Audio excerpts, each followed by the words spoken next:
Hey guys, Cassie and I have very exciting news to share with you. We thought it'd be best shared over video. And the news is that we are moving back to Cincinnati, Ohio, December 19th. And yeah, we feel so great about this decision.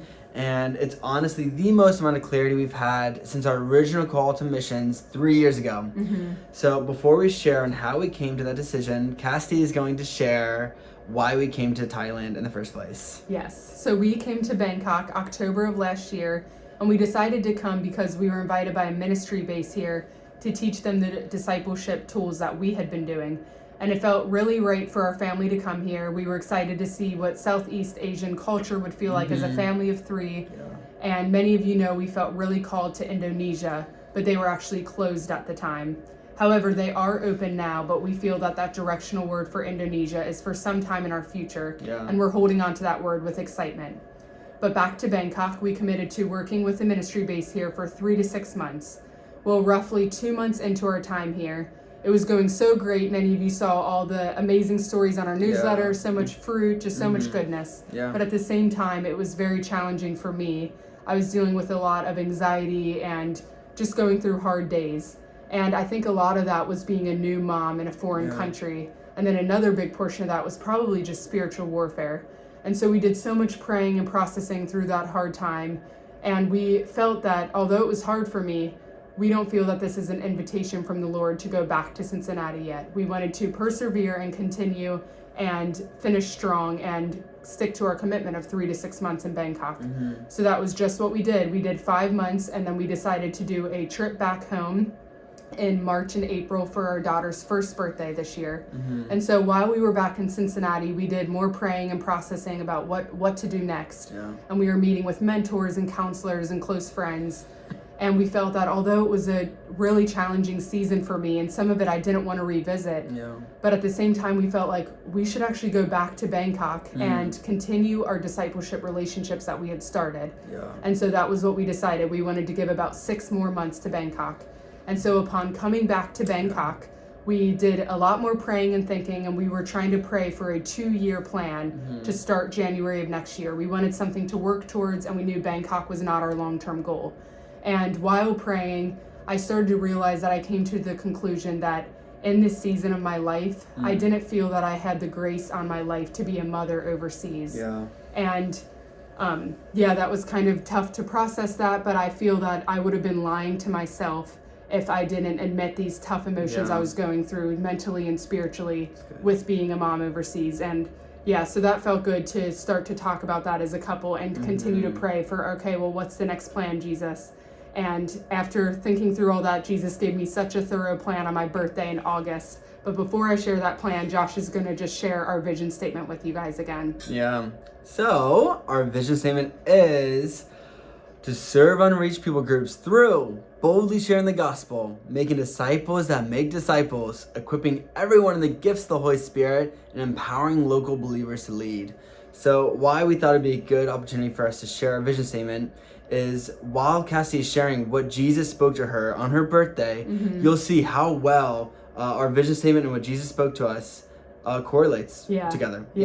So now Cassie's going to share what Jesus spoke to her. So on my birthday, Josh booked me a 4-hour spa service. It was very nice. And I invited Jesus' presence in the room, and I felt that he came in the room and said to me, I have a 4-year plan for you and 4 Josh. years, so refreshing. Refreshing because that felt so much hardier than a 2-year plan to work towards. And I felt that he said, you are to move back to Cincinnati, Ohio, do disciple-making movements there, everything we had been doing here in Bangkok, equip the local believers there, train them, and keep serving unreached people in Cincinnati. And after 1 year of being back in Cincinnati, once 2025 starts, we'll start doing about 2 2-month trips overseas each year. So roughly spend 3 to 4 months overseas and go back to the unreached people groups and take people with us. And that just felt like so our hearts to do something like that. And it was just so sweet how clearly I felt he spoke to me. And he said so much stuff to me about Cincinnati and what he wants us to do, but I just wanted to share 3 of my favorite things that he said. I felt that he said, you will be a sweet fragrance in desolate places. We will be the hands and feet of him who sent us, and we will be on call for his call. And this just felt yeah, like I said, just such a sweet plan from Jesus, how clear he spoke to me. And although we felt so excited, like, okay, this makes sense, at the same time, we felt like just sad. We were mourning leaving Bangkok because, like we said, it's been so beautiful here, even though it's been challenging. We feel like we were just adapting to the culture, and we were really in the flow of things. Yeah. And it felt like backwards to go into the 1040 Right. window, then be taken out of the 1040 window. It almost felt like a downgrade. But Jesus has spoke to us so much and corrected those thoughts, honestly. And although we're going into America with very excited hearts for the next season, we're also, mourning our time here. But Jesus has confirmed so much with this plan, and we're excited to share some of that too with you guys. Yeah. So there were around 6 big confirmations that happened, all within 2 weeks of Jesus's first time speaking this to Cassidy. And we thought we would share the 2 that stuck out to us the most. 2 weeks after Jesus spoke this to Cassidy, we had a team from America come visit us.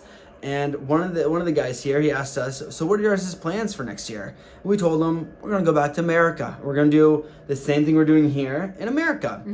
And this guy was a well-seasoned believer. He's pastored a handful of churches and in his 60s. And he just felt like Jesus started to speak to his heart. And he started to share what he felt like what Jesus was saying to him about us. And so when Jesus spoke to Cassidy, he spoke 42 things to Cassidy. She wrote them all down. Great. And this guy, if we were to cross-reference them, around 70% of what Jesus spoke to Cassidy, he spoke to this guy. Yes. And some of it was like weird stuff that didn't, some of it was word for word and just... Like, how would he know that? How would he know that? Yeah, random, very random. We just totally view that as, okay, it's Jesus, it's totally the direction of Jesus. Yeah. And another quick encouraging thing was after we were processing this new plan with a friend in Cincinnati, we loved to hear their take on it. And they said that they feel that Jesus didn't only share with us a vision that he has for our personal ministry. Instead, he gave us a dream he has for Cincinnati, and he's inviting us into that dream. So that was a really cool perspective and just made us realize that this is so much bigger than what we prayed for. Yeah, that's good. And then another confirmation is that while Jesus was speaking to us, the Gowins, about this, he was also speaking to another family from Cincinnati, Ohio, the Cochrans. And those of you might know him, Wilson Cochran. Him and his family have decided to pursue a disciple-making movement in Cincinnati, Ohio, and he is actually stepping down from his pastoral role at Vienna Northwest for him and his family, him and Jen, to pursue this with us. So we are going back to Cincinnati with an already established team. Yeah. And that's totally the direction of Jesus. Yeah. And we're just so honored to be a part of it. Yeah. Yeah. But yeah, we just wanted to end the video with saying if anyone's interested in hearing more about disciple-making movements or partnering with us next year, or if you just want to talk more about our new plan, we realize this is a huge shift in our ministry. Yeah. We are open to chatting with you guys about that or doing a video call, whatever you guys would like to do. So please reach out if you have any questions. And we want to end this video with a little blurb with Evie because we feel that she's a huge part of our family and we want to show you guys how cute she is, but she's currently napping. So at the end of this video, we'll put a little clip of Evie in. So enjoy that. Rock. Okay. Evie, do you want to say hi? Yeah. Do you want to say swadika? Swatika. Do you want to blow a kiss to everybody? Oh, that's so good job, sweet. So good see you in job. Cincinnati. Say bye-bye. Say bye-bye. Bye-bye.